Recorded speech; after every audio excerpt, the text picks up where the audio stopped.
What's up mga ka-TV? Welcome back dito sa J4 TV. Kamusta kayong lahat? So panibago na naman na video, panibagong kaalaman na naman ng aking i-share sa inyo. So sa video na ito guys, pag-uusapan natin ay about sa pagbili ng mga surplus o yung mga second-hand na refrigerator.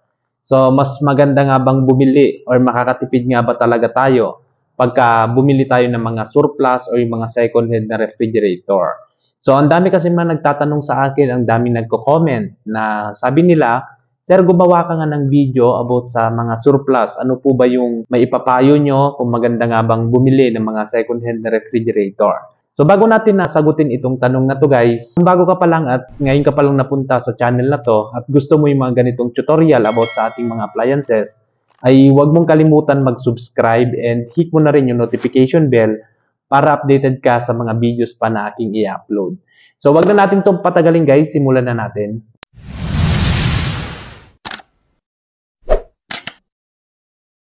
So, pag-uusapan natin dito guys, yung mga surplus o yung mga second-hand na refrigerator natin. Ano nga ba yung mga disadvantage pag bumili tayo ng mga surplus na refrigerator na galing ng mga Japan or ibang bansa? Mas maganda bang bumili ng mga surplus o yung mga second-hand na refrigerator? So para sa akin, okay lang naman na bumili kayo ng mga second-hand na refrigerator. So halimbawa, yung kapitbahay nyo, binebenta niya na yung refrigerator niya.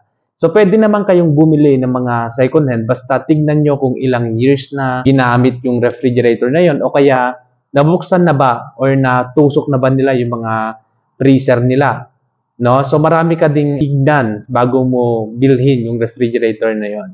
So kung ang refrigerator is natusok na dati yung freezer, no? Dahil nga ito yung evaporator, ito yung pinakaiingatan natin at ni-recoil lang nila, pinalitan lang nila ng bagong freezer o kaya nilagyan ulit nila ng Freon. So mas maganda na maipapayo ko sa inyo, bumili na lang kayo ng bago. No, kasi nga pagka natusok na kasi yung evaporator o yung freezer ng ating refrigerator, ang mangyayari nun is mag-iiba na yung paglamig ng ating refrigerator. Hindi na tulad nung brand new o yung bagong bili na refrigerator. Minsan humihina yung paglamig ng ating refrigerator. So pagka mahina yung paglamig ng ating refrigerator, so medyo kakainin po tayo sa konsumo po ng ating kuryente kasi nga matagal niyang palamigin yung ating refrigerator. So, tandaan po natin na yung refrigerator is pagka mas mabilis na lumamig, mas mabilis na mag-auto shutdown yung compressor. So, pagka na-reach niya kasi yung cooling capacity na kailangan niyang ilagay dun sa ating freezer, ay mamamatay po ng kusa yung compressor. So, dun po tayo nakakatipid ng konsumo po ng ating kuryente. So, halimbawa, yung refrigerator mo na nabili na second hand, na bili mo lang siya ng mura, pero sa konsumo po ng kuryente is halos doble naman yung babayaran mo every month. So may papayo ko sa inyo na mas maganda na bumili na lang po kayo ng mga brand new na refrigerator. Kung konti lang din naman yung difference. Pero pagka ang refrigerator is, halimbawa, yung nagbebenta sa inyo is lilipat na ng lugar na ginagamit niya yung refrigerator, sabihin natin 8 months or 1 year, na maganda naman lumamig yung refrigerator na yon at lilipat siya ng province dahil nga malayo yung province niya, kailangan niyang hanapan ng bibili dun sa refrigerator niya.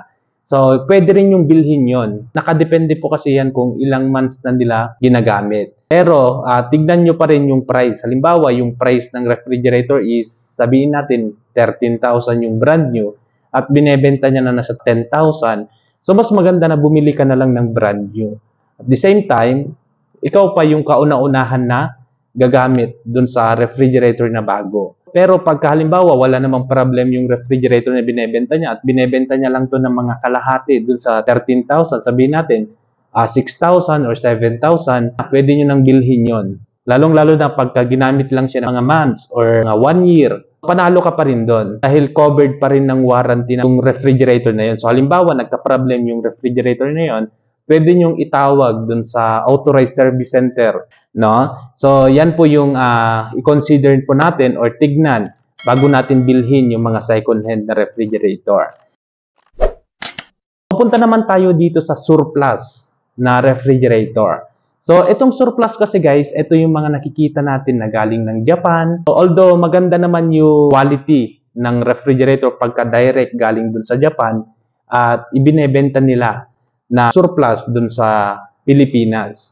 Sa quality, wala kang masasabi dyan. Pero, tignan mo kung auto volts yung refrigerator na yon. Kasi lahat kasi ng mga galing ng ibang bansa, hindi naman tulad sa atin na gumagamit tayo ng 220 volts or 230 volts na kuryente.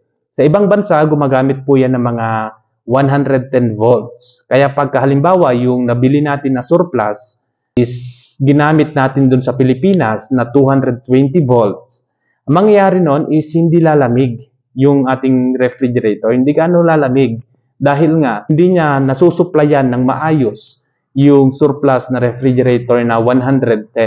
So, kailangan, pagka gumagamit tayo ng refrigerator sa Pilipinas, is mga 220 yung mga bibilhin nating refrigerator o 230 volts yung mga bibilhin natin. Pagka ang refrigerator natin na surplus, 110 volts, gagana naman yung compressor niya pero hindi mo mararamdaman yung lakas ng paglamig dun sa ating freezer or dun sa loob ng ating refrigerator. So, yan po yung isang problema pagka bumili tayo ng surplus. Lalong-lalo na galing ng Japan, ayan. Isa po yan dahil 110 talaga yung ginagamit nila. Sa lahat naman kahit sa ibang bansa, 110 kadalasan yung ginagamit yan. So, kung gustuhan mo yung surplus na refrigerator na yon at gusto mo talagang bilhin dahil nga gusto mo yung brand, yung quality at the same time, mas mababa yung price niya compare natin dito sa brand new na refrigerator. Para sa akin, okay lang naman bumili ng mga surplus. No, wala akong masasabi dyan dahil nga galing ibang bansa sa quality, durability, maganda naman yan. Pero pagka bibili tayo ng surplus, tignan nyo pa rin. No? Isaksak natin siya kung lumalamig siya. Pagka maganda yung paglamig niya, ibig sabihin, wala pong problema yung ating refrigerator na surplus. So, pwede nyo din po siyang bilhin. So, kung ang tanong nyo is, Sir, 110 talaga yung voltahe, ano po ba yung pwedeng gawin para maging 220 volts? Gawin nyo, pagka halimbawa, 110 lang yung voltahe ng ating refrigerator na surplus, bilhan nyo na lang siya ng tinatawag natin na AVR, yung Automatic Voltage Regulator. So, itong AVR na to guys, kung hindi pa kayo familiar, ayan, ganyan yung itsura niya, yung parang sa screen, ayan, para siyang transformer. No? Ayan po kasi, yung nag-a-adjust ng voltahe na kailangan niyang ilagay dun sa ating refrigerator. So, pagka halimbawa, 110 yung refrigerator mo at sinaksak natin ng 220, mahina ang paglamig niyan. Ang daming nagko-comment, ang daming nagtatanong sa akin na, Sir, bakit ganun yung nabili kong surplus na refrigerator? Hindi po talaga siya masyadong lumalamig pero umaandar. Dahil nga, yun nga, sabi ko kanina, 110 lang kasi yung refrigerator. So, dahil nga, surplus yan, galing ibang bansa, 110 lang talaga yung voltahe niya, gamitan nyo na lang ng automatic voltage regulator. So, ang kagandahan naman ng automatic voltage regulator, guys, halimbawa, sinaksak natin yung 110 na surplus na refrigerator natin dun sa automatic voltage regulator o yung AVR. Ang kagandahan nun, ina-adjust niya ng automatic. Ilalagay niya sa 220 volts. Yan po yung purpose ng ating mga AVR para mag-maintain ng voltahe. Yun, mapapansin nyo sa mga surplus, kahit 110 na yan, pag sinaksak natin sa AVR, magiging 220 na yung dumadaloy na kuryente sa kanya. Ayun yung kagandahan ng AVR, Automatic Voltage Regulator. Kahit may fluctuation, limbawa sabihin natin na bumaba yung daloy ng kuryente or tumaas bigla, pagka gumagamit tayo ng AVR, safe po yung mga appliances na ginagamit natin. Lalong-lalo na sa mga gumagamit ng compressor like refrigerator o yung mga aircon. So, hindi po kaagad nasisira yung mga compressor nila dahil nagme-maintain lang dun sa voltahe na kailangan niya. Tumaas, baba man yung daloy ng kuryente dun sa lugar nyo, basta nakagamit ka ng AVR, hindi kaagad nasisira yung ating refrigerator. So, halimbawa, yung daloy ng kuryente naging 100 volts, no? Pagka walang ginagamit na AVR, pagka nag-fluctuate, bumaba, dadiretso sa ating refrigerator, yun yung natutunaw, nagdi-defrost yung ating refrigerator. So, yun po yung problema pagka hindi natin ginamitan ng AVR. So, isang problema pa dito is pwedeng masira yung ating refrigerator. So, ang payo ko sa inyo, pagka bumili kayo ng mga surplus na refrigerator, lalong-lalo na pagka 110, bilhan nyo na rin ng automatic voltage regulator o yung AVR. Yun po yung purpose niya para kahit isaksak natin sa 220, wala pong problema. Kahit mag-fluctuate yung kuryente natin, hindi po kaagad naaapektuhan or masisira yung ating appliances, lalong-lalo na sa mga refrigerator natin. So, ayun lang guys, sana nakatulong itong video na to sa mga nagbabalak bumili ng mga surplus na refrigerator o mga second-hand na refrigerator nila. So, ayun lang guys. Kung bago ka pa lang at ngayon ka pa lang napunta sa channel na to, ay huwag mong kalimutan mag-subscribe and hit mo na rin yung notification bell dyan sa baba para updated ka sa mga videos pa na aking i-upload.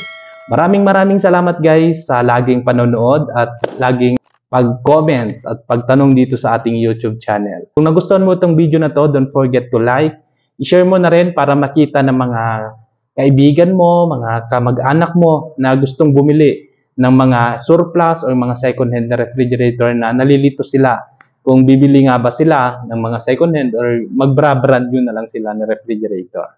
Mag-iingat po tayo palagi. God bless. Peace out.